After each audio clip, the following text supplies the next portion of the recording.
स्थानिक स्वराज्य संस्थांच्या निवडणुका काही महिन्यांवरती येऊन ठेपल्यात आणि याच पार्श्वभूमीवरती महाराष्ट्राच्या राजकारणात ठाकरे बंधूंचं नवं समीकरण उभं राहिलंय।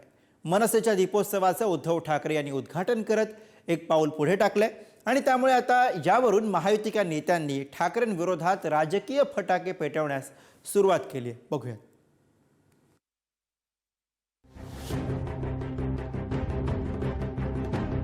राज ठाकरे आणि उद्धव ठाकरे एकत्र आलेले ज्यांना आमच्या सोबत यायचं आहे आम्ही त्यांचं स्वागत करतो। ही युती पक्की आता त्यांना तेच माहिती नाही की कोणाच्या हातामध्ये स्टेरिंग द्यायचं ते कन्फ्युजन झालेलं आहे। ड्रायव्हर सारखा बदलतोय। मनसेच्या दीपोत्सवानिमित्ताने उद्धव आणि राज ठाकरे पुन्हा एकदा एकत्र आले। मात्र यावरून आता राजकीय फटाके फुटू लागले। ठाकरे बंधूंची युती पक्की झाल्याचा दावा संजय राऊतांनी करत दोन ठाकरे करणार सगळ्यांचा ठिकऱ्या असा नारा दिला। राज आणि उद्धव ठाकरेंचा लढा मराठी माणसांसाठी नाही तर खुर्चीसाठी आहे असा टोला भाजप प्रवक्ते नवनाथ बन यांनी लगावला। यापुढे महाराष्ट्राच्या आणि मराठी माणसाच्या प्रत्येक प्रश्नात आणि संघर्षात राज आणि उद्धव ठाकरे हे एकत्रितपणे काम करतील आणि मराठी माणसाला आणि महाराष्ट्राला वैभवाचे दिवस प्राप्त करून देतील। ही या दीपोत्सवाचा संदेश। ह्याच्यावर चर्चा होत राहील। हा सोबत आहे का, तो सोबत आहे का। या क्षणी दोन ठाकरे करणार सगळ्यांच्या ठिकऱ्या। प्रत्येक मराठी माणसाला आम्ही 5 जागा जास्तच मिळवू। दोन ठाकरे काय करणार? दोन ठाकरे काय करणार? सगळ्यांच्या ठिकऱ्या उडवणार। खरं तर संयुक्त महाराष्ट्राच्या लढ्यासारखी परिस्थिती नाही झाली तर तुमची परिस्थिती संयुक्त खुर्ची मिळवण्यासाठी झालेली आहे। संयुक्त महाराष्ट्राचा लढा मराठी माणसांनी मराठी माणसासाठी दिला तर तुमचा लढा हा संयुक्त खुर्ची मिळवण्यासाठी सुरू आहे। तुम्हाला याची कल्पना आहे की आपण एकट्याने लढलो तर आपल्याला खुर्ची मिळणार नाही। त्यामुळं राज ठाकरे यांना सोबत घेऊन संयुक्तपणे खुर्ची मिळवण्यासाठीचा हा प्रयत्न उद्धवजी ठाकरे आणि संजय राऊत यांच्या माध्यमातून सुरू आहे। आगामी महापालिका निवडणुकीत उद्धव आणि राज ठाकरे एकत्र येणार हे निश्चित मानलं। मात्र राज ठाकरेंना महाविकास आघाडीत घेण्यास काँग्रेसचा विरोध आहे। यावरून खासदार संजय राऊतांनी मोठं विधान केलं। महाविकास आघाडी विधानसभेसाठी होती, त्यामुळे ज्यांना आमच्याबरोबर यायचं त्यांनी यावं असं आवाहन राऊतांनी केलं। तर हाच धागा पकडत खासदार श्रीकांत शिंदेंनी उद्धव ठाकरेंवर निशाणा साधत त्यांचा ड्रायव्हर सारखाच बदलतोय असा टोला लगावला। राज ठाकरे आणि उद्धव ठाकरे एकत्र आलेले आहेत ज्यांना आमच्या सोबत यायचं आहे आम्ही त्यांचं स्वागत करणार। ही युती पक्की आहे। महाविकास आघाडी, मी वारंवार तुम्हाला हा प्रश्न सांगत असतो, उत्तर देतोय की महाविकास आघाडी ही विधानसभेसाठी होती, इंडिया ब्लॉक लोकसभेसाठी होता।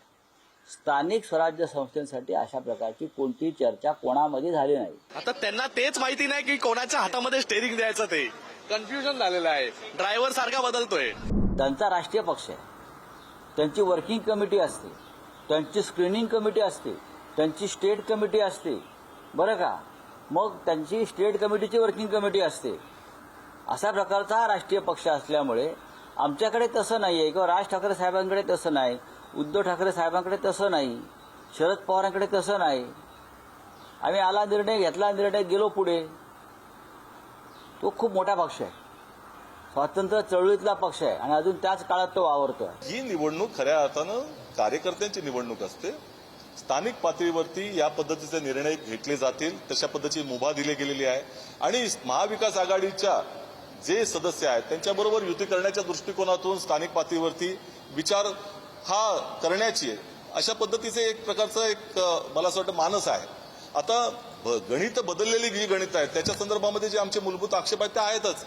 स्थानिक पातळीवरती जे नेतृत्व आहे त्यांच्याशी चर्चा करून हायकमांड याच्या संदर्भामध्ये निर्णय घेईल। मतदार याद्यांमधील घोळाच्या मुद्द्यावरून मनसे अध्यक्ष राज ठाकरे आणि महाविकास आघाडी प्रथमच एकत्र आले। इतकंच काय तर पत्रकार परिषदेच्या निमित्तानं राज ठाकरे, उद्धव ठाकरे, बाळासाहेब थोरात, जयंत पाटलांनी एकत्र पत्रकार परिषदही घेतली। त्यामुळे यावरून मंत्री आशिष शेलार यांनी राज ठाकरेंना खोचक टोलाही लगावला। टिळक भवन पर्यंत जाईपर्यंत तुमच्या घोषणेचा रंग बदलला का असा सवाल सुद्धा यावेळी उपस्थित केला। शिवाजी पार्क शिवतीर्थावर घोषणा केल्यानंतर ती घोषणा या राज ठाकरेंची आणि उद्धव ठाकरेंना विचारायचंय, कुठे फिरली?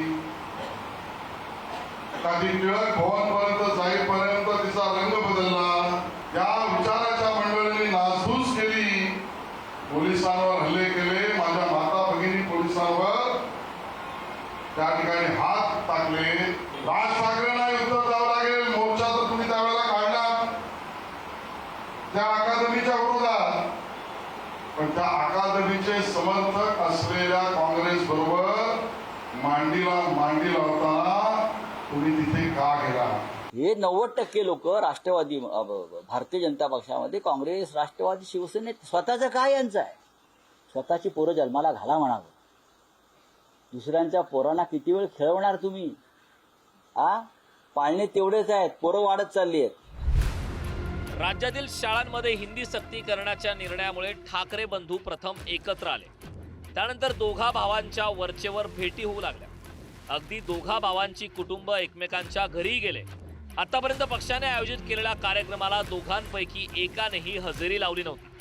पण आता मनसेच्या दीपोत्सवाला उद्धव ठाकरे यांनी प्रथमच उद्घाटक म्हणून हजेरी लावली. त्यामुळे ठाकरे बंधूंच्या युतीची घोषणा कधी होणार याकडे राज्याचं लक्ष लागलं. ब्युरो रिपोर्ट, पुढारी रिपोर्ट.